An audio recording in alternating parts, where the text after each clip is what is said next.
sa kaugnay pa ring ulat.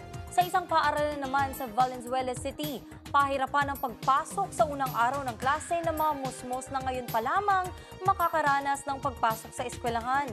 May ilang nagiiyakan sa mga ito. May detalye si March Omar. Sa unang araw ng klase, naabutan namin ng 5 taong gulang na si John Leo na nakikiusap sa kanyang ina na bukas na lamang pumasok. Umiiyak eh. Ayaw pa magpaiwan. Sabi ko, bawal lang umiiyak eh.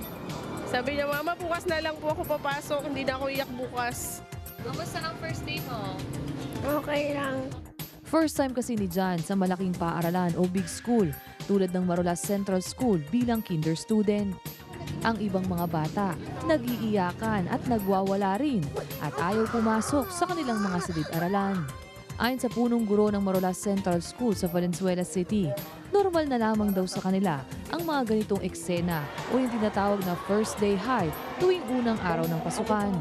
Ang ilang mga bata pangaraw, inaabot ng ilang araw o linggo bago tuluyang masanay sa bagong environment nila. Sa ngayon lang yung mga batang umiiyak, pero hindi naman yung problema, normal lang yun. Samantala, si Aling Veronica, sinara raw ang kanyang tindahan upang masamahan lamang ang kanyang anak sa pagpasok. Kasi first sabi niya, Ma, samahan mo muna ako. Sige, hanapin ko pa yung room ko kung nasaan.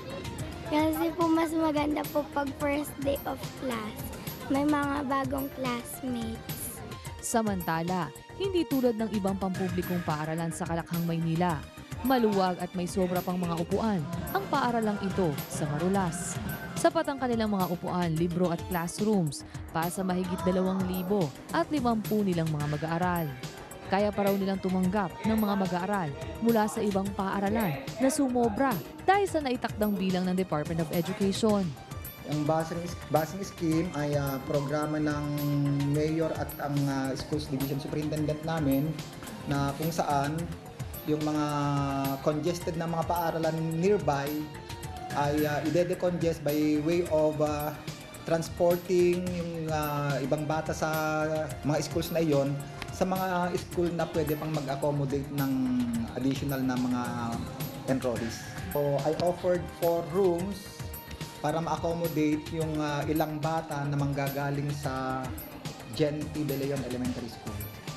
Nakatakda raw mailipat ang mga sobrang estudyante sa kanilang paaralan ngayong linggo. Isa ang Marolas Central School sa pinakamalaking pampublikong paaralan sa Valenzuela.